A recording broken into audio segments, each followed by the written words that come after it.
To our second Opera in Conversation for Don Pasquale. My name is Lauren Medici, and I'm the Director of Engagement Programs at Opera Omaha. And I am so excited tonight to be sitting here next to Nathaniel Ruleaux, who has created all of our beautiful Opera Omaha season art that you have seen. If you've seen any of our advertisements or our programming or that sort of thing, this is all the wonderful art that was created by wonderful person sitting next to me. And so the first time since we had started talking about it, I have been saying, we're going to have a public event where you're going to talk about all of these things, and I really promise. So I think I've been saying that since probably January, and so now we're in October, and we get to really do it, and we're in season and talking about all of those things. So for those of you who haven't been to an Opera in Conversation before, it is called Opera in Conversation for a reason. So there is certainly time for questions and a Q&A at the end, and we'll certainly make time for those things in this space.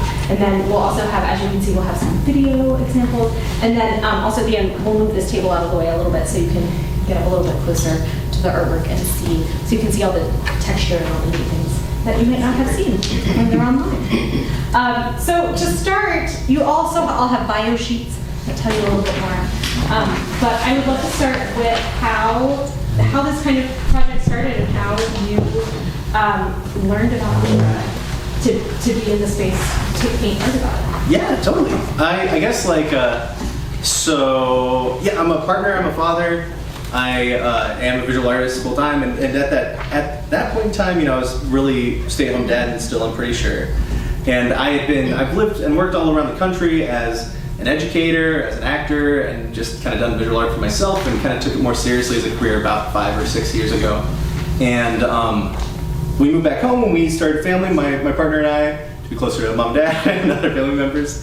And just to kind of be home, it just felt like a good time for it. And we got our studio apartment in DC was like a house here in Omaha. So it was a good setup. And this was right before the pandemic really hit the fan. And it was like, we were really fortunate because my wife was working remote and I was stay-at-home dad. So I was able to, we were quarantined and safe, and I was able to really spend my time watching the baby monitor and working on art. And so I did a lot of paintings. Before that, I used to strap into my chest and throw newspaper on our floor and just kind of paint and bounce, But after moving here, I started getting as involved in the community as I could. I hadn't lived in Nebraska since undergrad when I went to UNL, and so I was kind of doing it all virtually. And right when I first came back, it was before the pandemic really started. I did a show with Benson First Friday.